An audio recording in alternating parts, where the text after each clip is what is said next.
I noticed there's a lot of people that sit and they see what's going on with Sparking Zero. They see, oh, it's probably the best-selling fighting game. It sold over 1 million copies in the first day. Oh, it did this, it did that. But is it actually really good? Are these just Dragon Ball fans that overhype everything and just want everybody to buy it? Is this a cash grab? Is this game actually a good arena game, or is this game actually a good fighting game?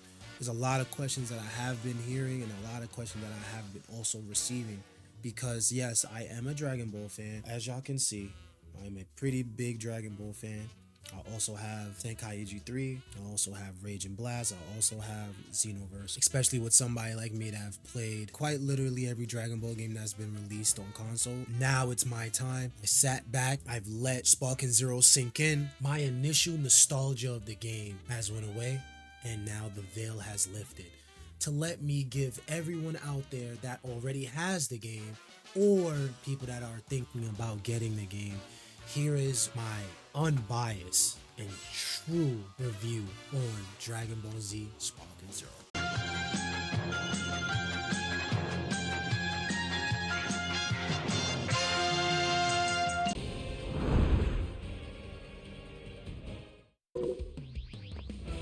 Starting off with the episode battles and the custom battles. I'ma tell you from the jump right now, the main menu looks great. I can say probably top two best and very much vibrant and interactive home screen that I've seen in any Dragon Ball game. Let's get back into the episode battles. I motion that we ask Miss Bulma to cook something for us.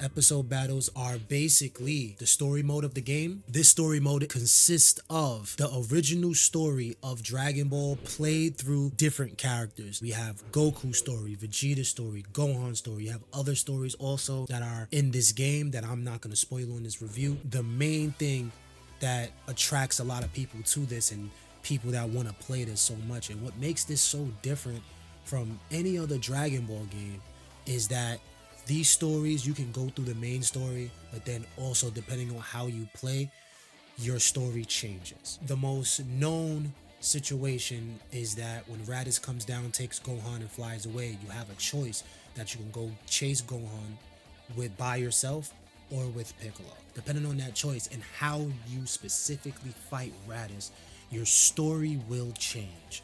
Things like that really do make this story mode, these episode battles, very vibrant and refreshing, making someone want to go through these different story branches and seeing what the result is from a lot of it. I went through the full story of Goku, the full story of Vegeta, the full story of Gohan. The results of these storyline switches definitely would fit the character that you are playing.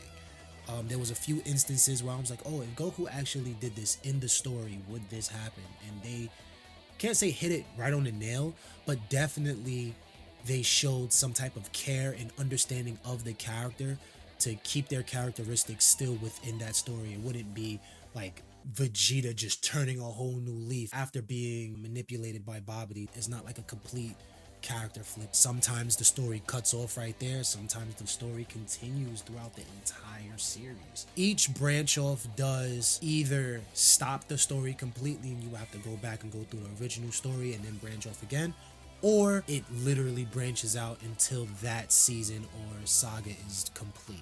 And sometimes it still goes into the next saga depending on who you play, what the storyline was, and everything else of that aspect.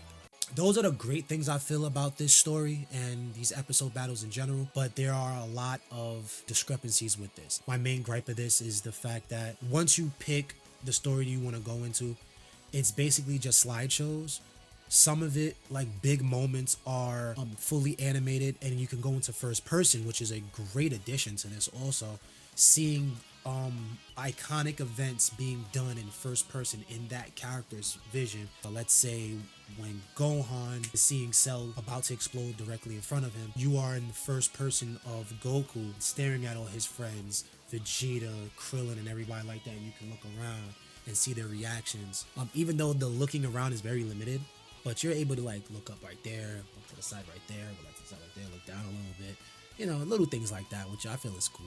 Other than that, it's like manga panels in a way. Characters are sitting there with their mouth open or closed, and then there's captions on the bottom that is not being read to you. You have to read yourself. From certain moments, it's the same exact thing, but then the images are like freeze frame. The character would pose and then go in for a charge attack, and you can see them doing it, and just pause it before the attack. You'll hear the character's voice say a one-liner or something like that, and then it will go into the next story. I think this is the type of game where you need a really good story mode to keep the attention of the kids that's going to be playing. This is going to be their first Tenkaichi anything. But Tenkaichi 3 had it where we had an announcer giving us a brief description on what was going on before the fight, and then you had the people, the cinematic side to it, where it explained the situation, basically gave us the story at hand. All the discrepancies that I just mentioned are made up for with the different branches of the story that you can go through. But regardless of that, then we have another game mode named the Custom Battles. Kushen, get a load of this! Oh, I also wanted to add, if you're struggling with getting money in this game, go into Goku's story. Go to, I think it's called the Legendary Super Saiyan, is when Goku first turns Super Saiyan against Frieza. And he's going through that battle with a destroyed Namek as the background. You go into that fight, and it automatically gives you an outfit for Goku, which translates into 300,000 Zeni. Now, personally, I feel that Custom Battles is a very good addition to this game. It's something that will last forever because of the options that we do have. There's options here called bonus battles, where the developers themselves made these stories and made these missions for you to do offline. They're supposed to be difficult to an extent. You be going through what the developers feel is funny battles or what if stories, things of that nature. There's also a community tab here where there's a bunch of people that made different stories. You have the top stories in general, then you have the top stories for today, this week, this month, all, and then you also have your page because you can make your own stories. So all of these episodes are available to the public. Even if your friend makes one, you can go play your friend's little battle, custom battle, and stuff like that. There's so many options that are open for this game mode. It's going to really open the eyes for a lot of people's creative motions. Now, the downside to this is that when you are creating a battle, the options of dialogue, the options of having a cinematic situation is not really there. The dialogue is preset. You can't write it down yourself. There's no narration. Also, with the animations and the scenery, it's all stop motion and manga panels. But that's all that they really offer. Maybe if we speak up more, they'll add like an animation thing to it. I feel like it's very difficult, and this by itself was already enough. But I think it's possible to do more. Everything in this area seems like they wanted to add it properly and add this to the game with their own passion. I can see there was some type of good idea that they had here, but the organization of this seems really slapped on, and I personally don't have any idea on how they would have done it. But I feel how it is right now, it's convoluted and a little overwhelming for certain people. I don't see no other way how they could have done it. And even the fact that it is here, I never even thought of having something like this within a Dragon Ball game. So it's a beautiful thing to even have.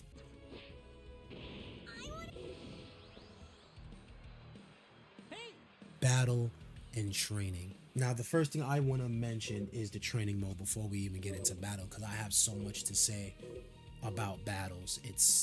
They ask you how you are, you just have to say that you're fine. I'm gonna say, like I do it for the other category, I'm gonna say all the good, and I'm gonna tell you all the bad. I don't want y'all to sit here and think that I'm saying that this game is butt.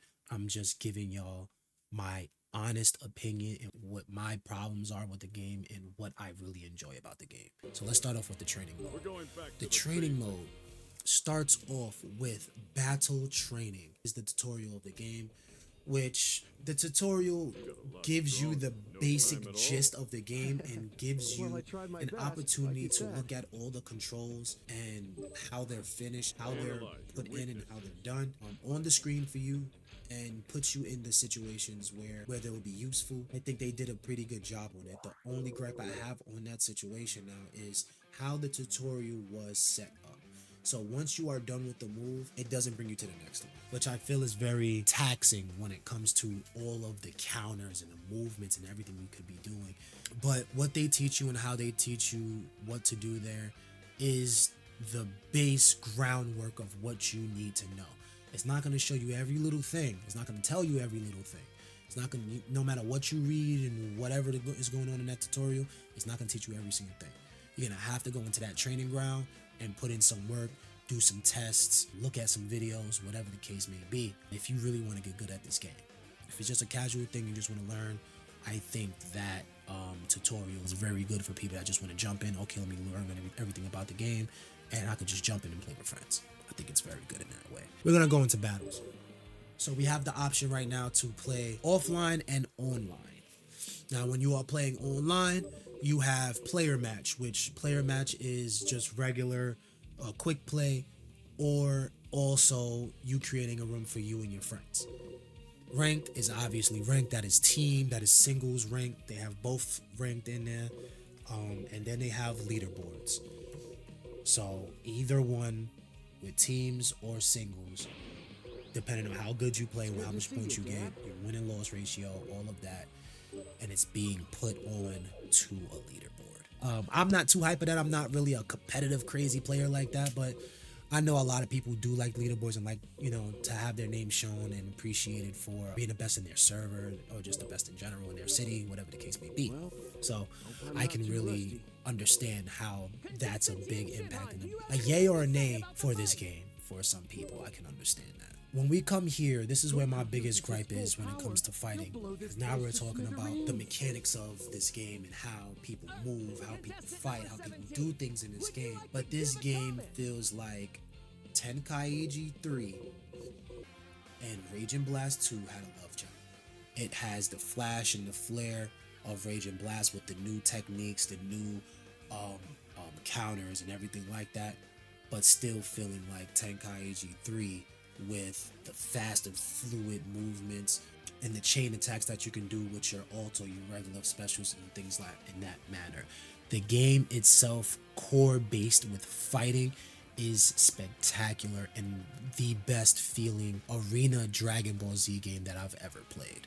I love the fighting mechanics of Raging Blast 2, and I love the fighting mechanics of Budokai Tenkaichi 3. But on both sides, certain areas, either one was better than the other. Raging Blast had mechanics that I wish was in Tenkaichi 3. Tenkaichi 3 had mechanics that I wish was in Raging Blast 2, you know? But this game has the best of both worlds. Everything from each game is basically in this and is amplified to a great extent. Now, here comes the heavy hitters, because we have a lot to talk about, boys. I'm gonna tell you now, like I just said, I really do love this game. I see that they put a lot of work into this. I feel each character that is in the base game needs to have their own flair, needs to have their own sauce to certain things. And I feel like certain characters and certain features in this game was left out that shouldn't have been left out. This is how I feel, because these are make or breaks for me when it comes to games. Let's talk about Jiren. Jiren is a wonderful character on this game. I never thought I would really use Jiren at all, but the way he is on this game, I really do enjoy myself. But I have a big problem when it comes to me wanting to transform with Jiren. Now, if we all here seen Dragon Ball Super, we've seen when Jiren actually got upset, he ripped his shirt off and actually powered up. You know what I mean? In this game, you do not do that. And I just would like for just little animations to be implemented when it comes to transformations. I said this during one of the trailers. I said this multiple times during different trailers of the Dragon Ball Sparking Zero announcements and everything like that. Each gripe that I had and I spoke of was fixed. I have not seen other content creators even talk about what I was talking about ever. What I say here has definitely caught the ears of Bandai because they fixed what I've been saying. Out of the times people have been saying that I'm nitpicking, oh, the game isn't out yet, oh, they're never gonna fix that, it's not that big of a deal, you're complaining that this person doesn't do backflips, you're complaining that the transformation isn't long enough, doesn't need to be long, all types of things. For example, Super Saiyan 2 Gohan, we was showed that he just transformed regularly just like anybody else into Super Saiyan 2. I personally felt that it shouldn't be like that. I feel that the when you're turning into Super Saiyan 2 with Gohan for the first time, he should stare into space or at the camera, whatever the case may be. Red line should go through. Then he should power up. Something as simple as that. It doesn't have to show the full animation of him screaming and the gold and white flashes in the back. It doesn't have to do that. Even though they do that for Frieza. When Frieza transforms into Golden Frieza, he puts his arms out like he's in a choir, spins him around and everything like that, just like in the anime. Beautiful scenery. So I expect that for each character. You know, if they have a transformation, just like what they did with Super Saiyan 1 Goku when he first turned Super Saiyan, they didn't make it long, but they did definitely make it look like when he turned Super Saiyan for the first time. It's a beautiful scene. That's just what I expected, but Jiren is one of those characters that I really do expect to see something like that, because that was a pivotal moment within the anime where he didn't want to give up and he rips his shirt off and then starts powering up into this crazy form, which he gets bigger, veins popping out the head, and there's fire oozing off of his body. In this game, he just starts powering up and his shirt randomly comes off. Just out of nowhere, he's shirtless. I get it. But at least show us the shoulder rip. Just show us the shirt getting ripped off and then him powering up and then do the same exact thing. I just want the shirt to be ripped off. That's it. Or at the very least, he's powering up and you can see the shirt burning off his body, at least. Same thing with Toppo. Toppo going into his God of Destruction form, I expect something different, bro. Like, there was a whole entire cinematic in the anime of him transforming into that. He had to think about it and all this extra joint. We only need 1 more second, 2 more seconds to make that transformation look beautiful. I've been saying this time and time again for a lot of things. When I first seen it, I was like, I'm not using this character until I see a difference in this move. I'm talking about the special beam cannon. If we are going to get Beast Gohan, I expect for the special beam cannon to have an animation to it. How many times we're going to get the special beam cannon within the game and it's going to look completely shitty? You know what I mean? I don't think you understand. Every time you use a special beam cannon, what is it? The older games, you get hit by it, you can't block it, right? Okay, understandable. Your character just goes like this in slow motion to the floor. Where's the animation at? If you're already getting hit, I feel the game should zoom in into your body over the side, showing the special beam cannon coming at you. You're getting hit, you're looking at it from the side, your body paves in, the special beam cannon goes through you, the screen turns black. The screen turns white, the special beam cannon and your body is black, and it's just showing that it's going through your body. That's it. That should be the animation for any ultimate that is a special beam cannon. That's just me. That's all I'm asking for. Give us a little special beam cannon love. If it's just gonna be some lazy ass special beam cannon and then next thing you know it's just an explosion, you're just looking at it like it's very underwhelming. You know what I mean? It's bullshit. Talking about ults and specials, Frieza's second form. Why did y'all make it seem like it didn't mean anything? Like, I get it, Frieza doesn't go through those forms anymore and stuff like that, but you could have just added one extra move to that whole sequence. And exactly what you added to that was exactly what I asked for. So when Frieza's in his second form, he has big horns. And his entire move since he's gotten that form in Tenkaichi 1, 2, 3, Raging Blast 1 and 2, he runs at you, he stabs you with the horn like he did with Krillin and Planet Namek, throws you to the side, and then hits you with a beam. It's always been his move. Now he just runs at you. This is the ult, mind you. He just runs at you, stabs you with his horn, and then throws you to the side. That is it. So them taking that away, it was automatically bothering me. So now you're just a bull with horns and you throw him to the side, which you should have gave that cinematic with the horns and the tummy with the special beam cannon. The same exact love you gave that, you should have gave to special beam cannon. I can't even call it love for attention in a way, and you barely gave that attention to. So that's another thing that I know that's not going to change, because now you're going to have to add an extra attack after that, but I don't think that should be the move. Whatever the case may be. Another thing that I'm really having a problem with is people's ultimates being tag team moves. Let me explain. Let me give you an example of King Cole and Android 1718. If you're using Android 17, Android 18 comes in, attacks at the same time as you, stuff like that, blase blase, that's all cool. That is magnificent. I love to see it. But why is that my ult? Why is that not my tag team ult? Think with me here. What if you just had Android 18 on your team while you're playing 17? And that's the ultimate that you can choose to do. Just like you're choosing to use whatever fusion if you're using Goku and Vegeta, Trunks and Goten, right? The same way you do that, why can't we have that for ultimates? So I'm popping my ultimate. You can pop to boost it. You can press R2 to boost your attack. So if I have the teammate that triggers off my team ultimate attack, I should be able to press R2 and the corresponding button to where that person is located. So this is what I've been asking for. Same thing with Berta and Jace. Both of their ultimates are the purple comet attack. Why? They both have their own specials for their own person. So why make it a tag team attack? Same thing with King Cole. Why do you have to have Metal Frieza with you to do your ultimate? That these characters are not binded together. These characters are separate people. They should have their own ultimates.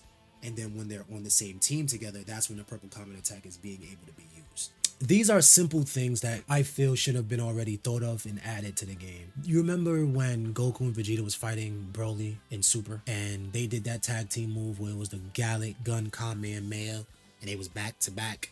I personally feel like that was an iconic moment in the series in general, and I think that move should be implemented in this game. But imagine if you used Goku in Super and his Super Saiyan Blue ultimate was that combo move with Vegeta. Goku has so many other ultimates that should be implemented in the game where that shouldn't even be a thing, where that has to be his only ult or his only move that he gets off. Another thing is that simple situations that are not being implemented properly in this game.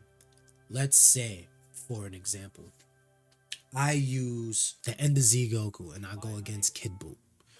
I want to reenact, or I just want to use the Spirit Bomb to end the fight. Now, Kid Buu has this much health left. I use my ultimate Spirit Bomb, Goku turning Super Saiyan, and now pushing the Spirit Bomb onto Kid Buu. At the end of that move, even if we're not going against Kid Buu, let's say we was going against Yajirobe, I feel one of the two things should happen. At the end, we should not be able to see Yajirobe's body or Kid Buu's body. Whoever you're fighting against, you should not be able to see their body. They should be disintegrated. They should be gone. Or the winning screen should automatically panel to Goku going out of Super Saiyan and putting his thumb up like he did in the anime. They did it for Super Saiyan 3. If you end off the fight with anybody in Super Saiyan 3 using the Dragon Fist, Goku, just like in the movie when he fought Hirudegarn, he has his fist up and he's smiling into the sun when it's beaming on his face. Just like in the movie. Or just like Master Roshi, if you use the evil containment wave and that's the last person that you're fighting and that's the last little bit of health, he puts you inside of a jar, puts up two fingers like this, haha, and that's the winning screen. I think that's fire. But let's talk about the candy beam from Majin Buu. We all know, oh shoot, when Majin Buu turns somebody into candy, he eats them and that's it. But in this game, if you have this much health and I turn you into candy, I just kick you and that's it. For the rest of the game, before you're about to die, I feel like that's okay. But if that's your last little bit of health and I use that, I should be able to consume you. Like it's always been a thing in Dragon Ball games since Tenkaichi 1. So why is that not implemented in this game? This is things that I've been talking about, whereas these tag team attacks, these little simple moves, these ultimates that are being hit with people and their bodies are just flying back and that's it, which you should be gone. In Tenkaichi 1, you was gone. Your body was not there no more. I always loved that, and that's what made me love the Tenkaichi series so much. When I realized that, I'm like, yo, when I use my ult on somebody and they have a little bit of health left, they're done after that. It's overkill. That should always be a thing. Another one. Why is there a timer for the characters you want to pick? Yeah, they gave us a time limit, a 40-second time limit to pick 5 characters out of 180 plus characters. They gave us 40 seconds. Even if we sat back and used 1 second per character, just to look at a character for 1 second, we will only be able to go through 40 characters out of 180 plus. Bro, you have to at least give us a whole minute, especially when you're in a lobby with your friends. It's not like this is a random lobby. That's just it. Have it unlimited when you're fighting, the time unlimited, and then have the time unlimited for you picking characters. That's it. Add those 2 features, we're Gucci. Now let's talk about this tournament situation. Well, hope I'm not too rusty. Now the World Tournament, which is just the tournament in general, you can make a tournament online, which is magnificent for this game in general, or Dragon Ball games in general. You can do a tournament online. Now you see where it has all these different tournaments over here: the World Tournaments, the Cell games, the other World Tournament, the Tournament of the Destroyers, Tournament of Power, the Yamcha games. All these rules and everything, they're making you think like, oh man, like I can actually play in all these tournament modes and I can do all these different rules for these tournaments. Yes and no. These are the rules on the right side. Yes. Will you be using the stages for each tournament? Yes and no. The Tournament of Destroyers, that stage is not in the game, which should be in the game. The Tournament of Power, that stage is in the game. You got the Yamcha games, which is just a random place and it's single battles for a 180-second time limit. But you don't got the stage for that. You don't got Yamcha's old crib. That's not there. You see where you see Cell games, right? Usually the Cell games is what?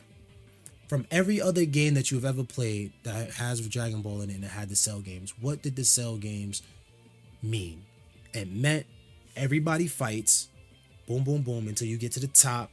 Once you win from all the participants and you make it to the top, you gotta fight who? Cell or any other big boss that you put there, right? No, that's not the concept for this here. The World Tournament, just like how if you go into the regular World Tournament and you're just going through brackets and it's a champion at the end, the regular concept of the World Tournament, that same concept goes for every single tournament in this game. Even if you make your own tournament, it's going to be the same exact thing. It's going to be named differently. It's going to have different rules, yes, but you can't pick a concept. Like, you should be able to pick the concept of the World Tournament, which is just regular brackets, and there's an out of bounds rule to it. You should be able to go to the Cell games.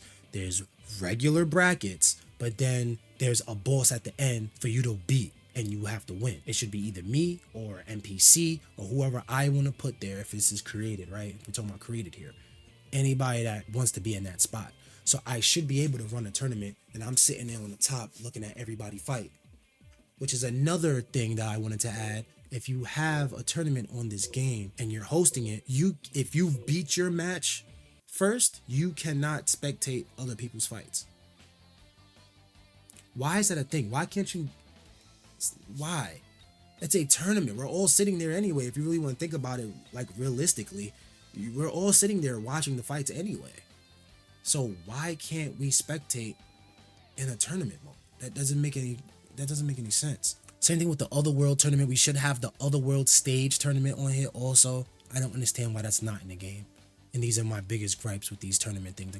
Having the tournament there, cool. Thank you very much for being there and all of that. But the simple fact that you just made every single tournament the exact same thing with a little bit of rule changes on the side, but it's the same setup for every last one of them is absolutely downright goddamn lazy. I'm not going to lie to you. And if anybody's going to sit here and disagree with me, you're delusional. Where to then? Challenges and missions. Take a look at this. These challenges and missions are basically just reward places. Like when you go into the notifications for any other online game to see your progression, and they give you little banners or little Dragon Balls money, depending on how you do, what your progression is, whatever the case may be. The same thing with the Whis-book. If you did the mission, you get money. You get banner poses, you get all types of stuff. So those are just, little rewards you can win by just playing the game. Okay, see ya! Goku! Now we also have shop, customize, player card. This is what you wanted to watch, right? This is one thing that I really do have a problem with on this game. But let's talk about this shop.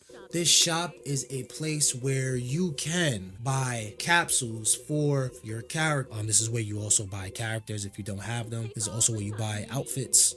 Some of these outfits can change your technique. When I say your technique, that means I call them attacks. Your regular moves like a regular Kamehameha, I call that attack. Skills, I call like an instant transmission, I call that a skill. Ults is ultimates. For example, Android 18, with this outfit change, it gives her the Destructo Disc. It automatically swaps out her Blast 2, her Attack 2, and it takes out that to put Destructo Disc. We have voice lines also that can be bought. These voice lines can be used in the emote wheel, which I truly do like. You have an emote wheel. I don't think you're going to be able to use it in a fight unless you're like really good, or you just want to troll and just do it if your friend or whatever goes to the bathroom while y'all fighting and you want to do something there that's not hit him, you can just emote the entire time and do voice lines. It's pretty funny. These BGMs, bruh, these are basically music that you can have in the background for fights, or music in the background when you go into sparking mode. The music will change, and this is the song you will be hearing going to sparking mode, which I really do like that. Imagine you playing Ultra Instinct Goku, you go into sparking, all you hear is dun, dun, dun, dun, dun, dun, dun, dun. That's fire, bro. Oh yeah, your opponent hears it too. It's not just you. These are balanced strategies. So basically you buy these and you equip it to any NPC, and it would, that NPC, if you're fighting it on a regular 5v5 or one-on-one in just a regular mode, that NPC was specifically focus on whatever strategy you put on it. So an attack strategy, it will focus on doing combos to you know, rush attacks and speed up attacks, stuff like that. Sparking, it would you know, focus on getting into sparking mode and stuff like that. These are player cards. You can buy these for the back of your player card and stuff like that, which is just showing your rank and stuff like that. Here goes my first gripe right here. So now you've seen we was in the store. The only way to get out of the store is to hold circle. You got to go all the way back to the main menu. Why? I have two options here. Once I hold circle or press circle, I should go back to just regular shop and customize. It shouldn't take me all the way back to the main menu and I have to go back into it, go see that entire animation of me zooming into the TV and then having to go back to customize. Because what if after you buy a whole bunch of stuff from the shop, you want to go put it on your character, right? Oh no, you gotta go back to the main menu before that, buddy. So mid Goku, Z, mid, whatever the case may be, that's basically this character peaks at the end of the Cell Saga, which I don't agree with. The reason why I say I don't agree with this is because this mid Goku is also treated as Planet Namek Goku.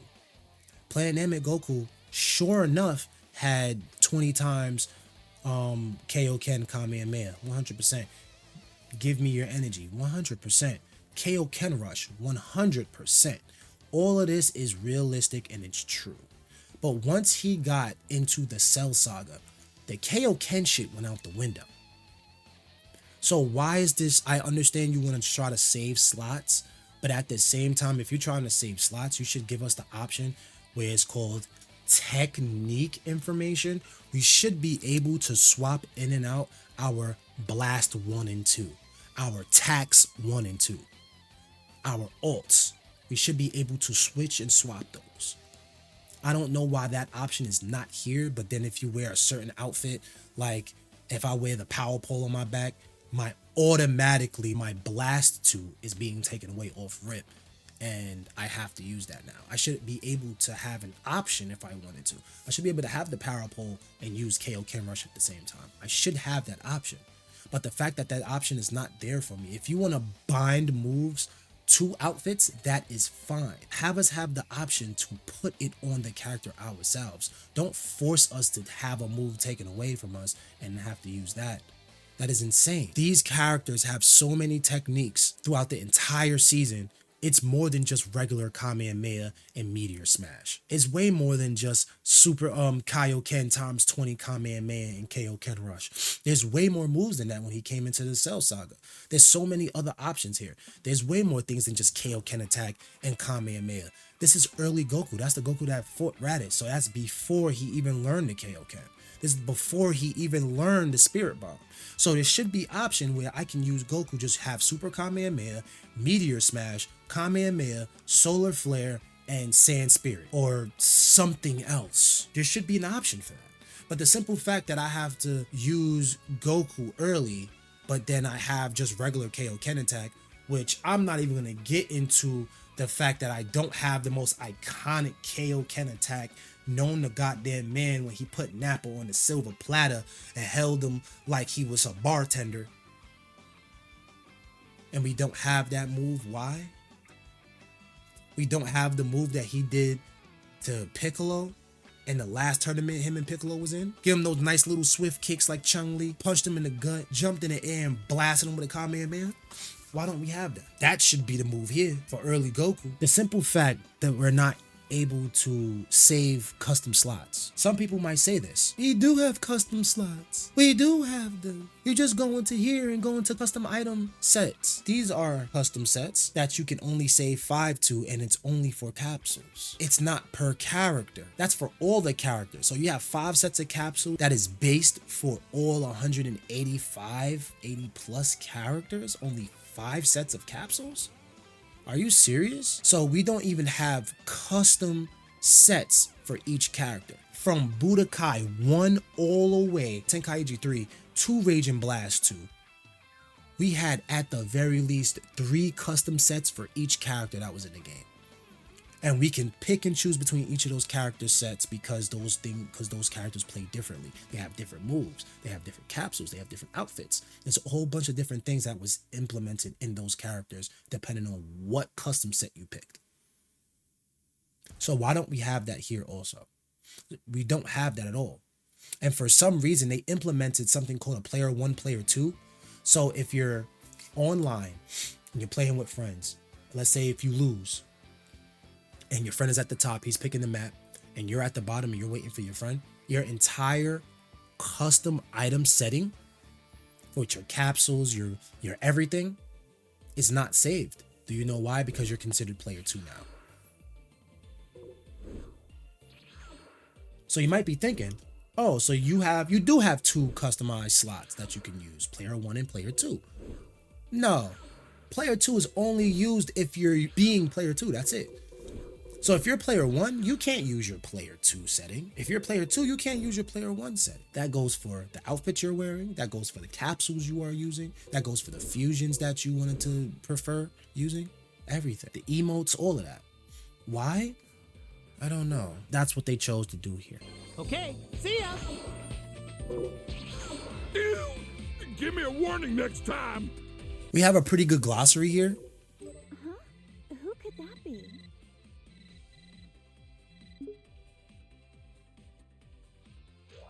Oh, hi, girls. We have the Encyclopedia of Dragon Ball. So basically each character has their own unique girl talk, or has the wives of the show talk about each character. You can go to any character in the game and all the wives from the show has some type of commentation talking about them, and also you can get some information about these said characters also, which is a very, very good addition. I do enjoy that. When Vegeta first came to Earth, he kept going on and on about being a prince or an elite or whatever. I just remember how nasty his attitude was. Now he's a father of 2 and fights alongside Goku. Wow! You and Goku were really positive influences on him. What's that?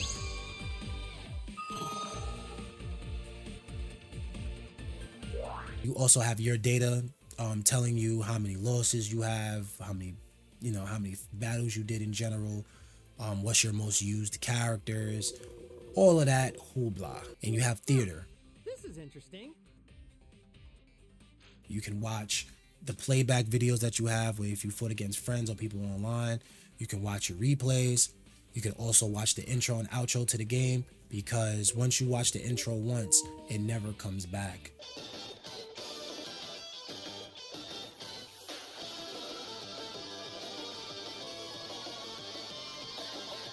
Before we even get into the Dragon Balls, I do want to say one thing also. All the recorded footage that you have, if you're playing PlayStation, I'm not sure about Xbox, but on PlayStation, if you record through your PlayStation, there will be a big black box on the top left of your screen saying copyrighted by Bandai Namco. Even if you're not playing music in the background or nothing like that, they automatically have a good portion covering your entire health bar on your side saying Bandai Namco, copyright, owners, and all of that stuff to this game. I don't know why they added that. I don't know why they thought that was okay. And you can't turn off your HUD either. So even if you wanted slice that part out and just crop the video for any content creators or any person that's trying to build a platform through just their PlayStation and stuff like that and post on TikTok, whatever the case may be. Y'all made it very difficult for people to make content through their PlayStation with that. And I don't understand why. You can stream through your PlayStation and everything and still have that content out there with that box not being there, with you having recorded footage. I don't understand why that was an option for y'all to put there. But whatever the case may be, I just wanted to give y'all that. Going into these Dragon Balls, I have summoned the Dragon Balls 4 times. I was lucky to have the Ultimate Edition, so I got 2 free wishes. And then I summoned Super Shenron one more time off of that. And then I summoned regular Shenron off of that. I have not summoned Purunga yet. I don't know how to. But out of those times, it was only 2 times after that that I actually got the Dragon Balls and wished, and that was because of the Whis book thing and the Zeno rewards. But they don't just keep giving that to you. Now I'm at the point where I gotta just keep playing the game and I randomly get Dragon Balls. Like, there's no missions that I can just guarantee get it, which I don't, maybe somebody will find soon. But right now, I'm just like this. I'm just stuck like this. I don't understand. I've been playing the story. I play offline all the time. So I don't know. You're talking to somebody that has 150 hours in the game at this point. I just wanted to give y'all my perspective of this. Somebody that actually played the game in and out. I just feel that there's so much things that could be changed and could be done better in this game. And maybe some updates can fix these things. I hope open the eyes for a lot of people that already bought the game and see that there are some things that they looked over and just let go. For this, as a Dragon Ball game in general, I will be giving this an 8.5 out of 10. The highest you can get here is a 9.5, but at the very least, an 8.5 is very well done. If the things I spoke about, or a majority of the things I spoke about, gets fixed or revamped or whatever the case may be, this could definitely be a 9 easily. Dragon Ball fan in me is definitely saying a 9, 9.5. Even though I have all these gripes that I spoke about and all these complaints that I did say, this is still my favorite Dragon Ball game of all time. I might never go back to any other Dragon Ball game, even though when Xenoverse came out, when Kakarot came out, Raging Blast 2 came out, I was still going back to Tenkaichi 3. When Xenoverse came out, I was still going back to Raging Blast 2. No game has gave me or satisfied the itch that I needed for Dragon Ball, and this game is doing that plus some. This is me just giving a flat out 8.5 for seeing the problems that the game has, but then also doing a pros and cons type of situation and comparing the good with the bad, because there's so much good and then there's a lot of bad also, but it definitely, the good overweighs the bad in a lot of ways. And the bad that's in the game is not game breaking, is not really like immersion breaking. It's nothing in that sort that much. I think the only thing that's immersion breaking for me is the characters not disintegrating at the end of a ult, the people slipping off like butter when you're using rush attacks, little things like that. Even the transformations at times are not really breaking my immersion. It's just like, I could put my own headcanon in certain things, but when it comes to a fighting game, when it comes to a game in general that I think everyone should try, if you like Dragon Ball in any sort of the facet, this is the game for you. If you like just Dragon Ball Super or just Dragon Ball itself, that is it. You don't like Z, you don't like Super, you don't like any of that other stuff, there will be a DLC that has your Dragon Ball characters coming very soon. So I would say start saving your money now to get in this game. This is going to be the Dragon Ball game for a long period of time. I can feel that. I can see it. I see by this menu and I see by the things that they're trying to do. This game will consistently be updated to be even better and better when the time goes on. If you really have no idea if you want this game or not, I think this review here helped you in some type of way and definitely made up your mind if you should get it or not. If you don't want to give it a try, go to a friend's house, game share, try something so you can get your hands on this, so you can at least try. I feel like this game should have some type of demo where they can go into training mode and do some type of tutorial and a 1-2 battle through a story mode or something like that, just so people can get a feel of what this game has to offer. The people that are sitting there and not believing that this game is better than Tenkaichi 3, that does not want to believe the hype, that's just sitting back and is like, there's no way that this game is really that good. I want this to be the review for you. If you are a fan, or you're really on the fences, I personally would say try this game. This is 100% the best arena fighting Dragon Ball game to come out today. I would totally recommend this game to anybody. I guarantee at least 90% of people that will play this game will enjoy themselves. If you are a Dragon Ball fan in any aspect, about 90%. Because I feel like I could give this controller to anybody, let them do whatever they need to do, and they can have fun while I'm having fun also. It doesn't have to look like the most difficult thing on the planet. You can press 2 to 3 buttons and get some type of combos out and make a person feel like they're actually doing something. Even if you're very talented in the game, you can make it seem like it's a very, very good fight, depending on who you're playing against. It could be against your best buddy and y'all people just be trying hard and teleporting everywhere. Or it could be against your little cousin that don't know how to play and he's just pressing square, pressing square, pressing square, pressing triangle here and there, teaching him how to use special attacks. It's very, very easy on those sides just to turn up the motion and make sure he doesn't get nothing off. You can play with your cousins, play with your friends and family, and mold and shape them into loving the game and gradually bringing them up to your level, or keeping them at their level and just completely destroying them. It's up to you, however you want to do it. But it was always a beautiful thing to play with your friends and your cousins and stuff like that, and your brothers, and, you know, letting them beat you once or twice and get their head a little big and then just completely destroy them. But no matter how you would like to play, no matter what you would like to do, I feel that this game would definitely be the game for you. 8 out of 10, like I said before. Thank y'all so much for coming here and watching me ramble on about how I feel about this game. And a lot more reviews is coming out too. I'm pushing out a Daima review. So I'll see y'all next time. Thank y'all so much for coming through and watching. I appreciate every last one of y'all. Have a great day, y'all.